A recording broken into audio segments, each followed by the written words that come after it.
প্রিয়তমা দ্বিতীয় স্ত্রী, আমি লাগে চশমা লাই তোমার কালা দেই। প্রিয়তমা দ্বিতীয় স্ত্রী, তুমি আরে ক্ষমা করে দিও। আমি আর আপন বউকে এত ভালোবাসি না, তোমাকে যে পরিমাণ ভালোবাসছি এটা মানছে তোমার কালার দেখলে বুঝে ফেলবো। নিজে আর ব্যক্তি গোসল করিনি, তোমার শ্যাম্পু দি করাচ্ছি।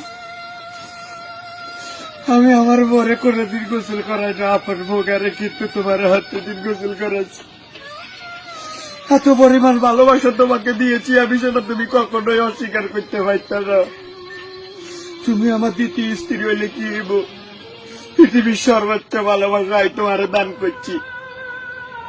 কিন্তু কালকে রাত 12টার পরে সরকার যখন তেলের দাম ওয়া ওয়া করে বাড়াই দিছে, তোমার খানা আনা আর পক্ষে আর কোনোদিন সম্ভব না। কোনোভাবেই তোমার খাবানোর পক্ষে সম্ভব না। তোমার খাদ্য নালীর দাম বাড়ে গেছে, তাই তুমি আরে ক্ষমা করি দাও। আজকে তো তোমার তালাক দিলাম। আমি আর প্রথম বসি গের কাছে ফিরি দেখলাম, তাই আরে ক্ষমা করে দিও। প্রচুর পরিমাণে ভালোবাসা দিয়েছি এবং নিয়েছি, ক্ষমা করে দিয়ে তুমি আরে।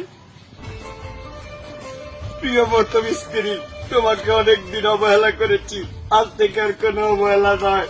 তুমি আর ভালোবাসা, পয়সা গুদ্দা গিলা ব্যবসা যখন তারা সব তুমি আমার।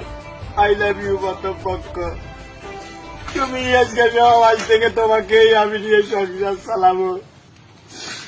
চলে গেলাম দ্বিতীয় স্ত্রী, তুমি আরে ক্ষমা করে দিও।